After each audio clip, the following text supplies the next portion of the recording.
ఇల్లు లేని పేదలందరికీ గృహలక్ష్మి పథకం ద్వారా త్వరలోనే ఇల్లు కట్టిస్తామని నల్గొండ జిల్లా హౌసింగ్ పీడీ రాజ్ కుమార్ అన్నారు.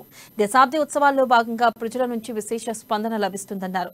ఇక పేద విద్యార్థులు ప్రభుత్వం అందించే ప్రోత్సాహకాలను సద్వినియోగం చేసుకోవాలని సూచిస్తున్న హౌసింగ్ పీడీ రాజ్ కుమార్ తో మా నల్గొండ ప్రతినిధి Kiran face to face. Telangana రాష్ట్ర ప్రభుత్వం దశాబ్ది ఉత్సవాలను ఘనంగా నిర్వహిస్తున్నది. ఉమ్మడి నల్గొండ జిల్లా వ్యాప్తంగా కూడా గత 10-15 రోజులుగా దశాబ్ది ఉత్సవాలను అధికారులు ప్రతిష్టాత్మకంగా నిర్వహిస్తున్నారు. మనతో మాట్లాడడానికి హౌసింగ్ డి రాజ్ కుమార్ గారు ఉన్నారు. సార్ చెప్పండి, ఈ యొక్క దశాబ్ది ఉత్సవాలు మీరు గత వారం 10 రోజులకు ఘనంగా నిర్వహిస్తున్నారు. ప్రజల నుంచి ఏ విధమైన స్పందన లభిస్తుంది? ఈ యొక్క పథకాలను ప్రజల ముందుకు ఏ విధంగా తీసుకోబోగలుగుతున్నారు? థ్యాంక్ యూ వెరీ మచ్ అండి. గత దశాబ్ది ఉత్సవాలను ఈ నెల 2వ తారీఖు నుంచి 22 వరకు నిర్వర్తిస్తున్నాం.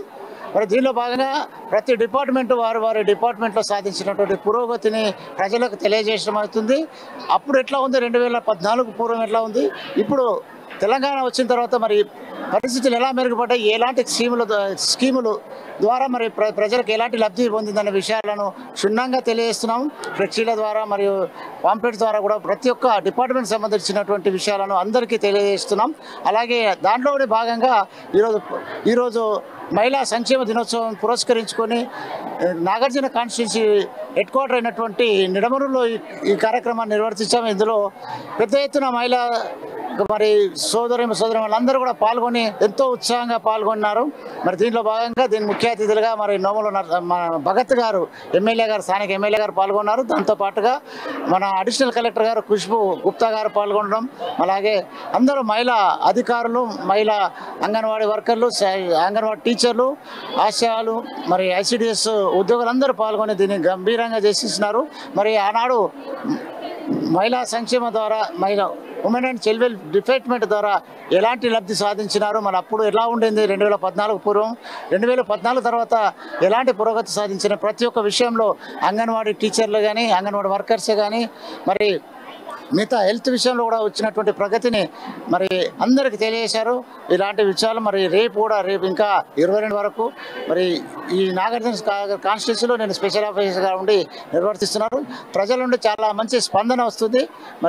ఇంకా మిగతా జరిగే కార్యక్రమాలు కూడా మిగతా అందరూ కూడా పాల్గొని ప్రభుత్వం చేపట్టినటువంటి స్కీమ్ల గురించి తెలుసుకొని ఇంకా దీన్ని జయప్రదంగా చేయాల్సిందిగా కోరుచున్నాను. Thank you very much. Sir, మీ పరిధిలో హౌసింగ్ పీడీగా ఉన్నారు, అదేవిధంగా సంక్షేమ శాఖలు కూడా మీ విధంగా ఉన్నాయి. అంటే ఇప్పుడు పేదలకు ఏ విధమైన మన యొక్క ఇండ్లు ఏ విధంగా రానున్న కాలంలో నిర్మించబోతున్నారు? అయితే రానున్న విద్యా సంవత్సరం కూడా ప్రారంభమైంది, హాస్టల్లో విద్యార్థులు చేరబోతున్నారు. వారికి మీరు ఏం చెప్పబోతున్నారు? అయితే తెలంగాణ ప్రభుత్వం వచ్చిన తర్వాత ప్రతిష్టాత్మకంగా 2 BHK 2 పడక గదుల ఇళ్ల నిర్మాణ స్కీమును రూరల్లో 5 లక్షలు 4,000 చొప్పున, అలాగే అర్బన్ ఏరియాలో 5,30,000 చొప్పున ప్రభుత్వం మంజూరు చేసింది. జిల్లాలో 3,000 వరకు ఇళ్ళు ఇంతవరకు పూర్తి చేయడం అయింది. ఆ దాంట్లో భాగంగానే ఈసారి కొత్తగా గృహలక్ష్మి పథకాన్ని ప్రభుత్వం ప్రవేశపెడుతుంది. దానికి సంబంధించినటువంటి గైడ్లైన్స్ ఇంకా రావాల్సింది. గృహలక్ష్మి పథకం ద్వారా స్థలం ఉన్నటువంటి ప్రతి లబ్ధిదారునికి 3 లక్షల రూపాయలు దాని సొంత గృహాన్ని నిర్వర్తించుకోవడానికి ప్రభుత్వం సాయం చేస్తుంది. మిగతాది తన సొంతగా పనిచేయడం వల్ల కానీ ఆర్థికంగా సాయం చేసి గృహలక్ష్మి పథకం ద్వారా వాటి నిర్మాణం చేయాలి. అలాగే నేను ట్రైబల్ వెల్ఫేర్ DTDOగా కూడా పనిచేస్తున్నాను. నిన్నటి నుంచే అకాడమిక్ ఇయర్ స్టార్ట్ అయిపోయింది.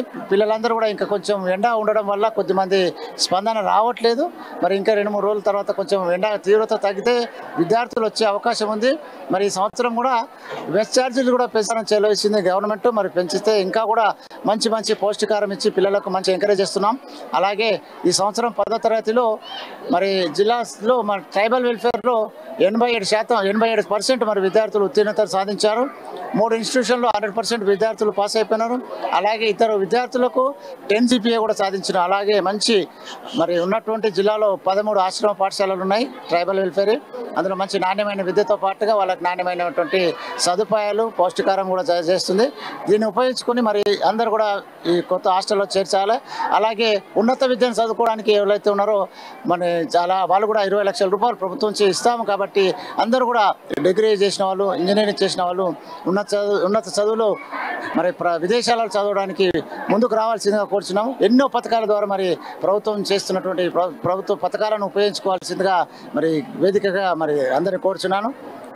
Thank you very much.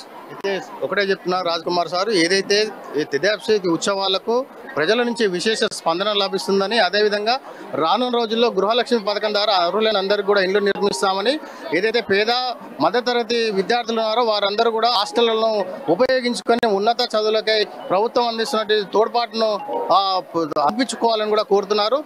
Nagarjuna Sagar నుంచి కిరణ్, అమ్మ న్యూస్, ఉమ్మడి నల్గొండ జిల్లా.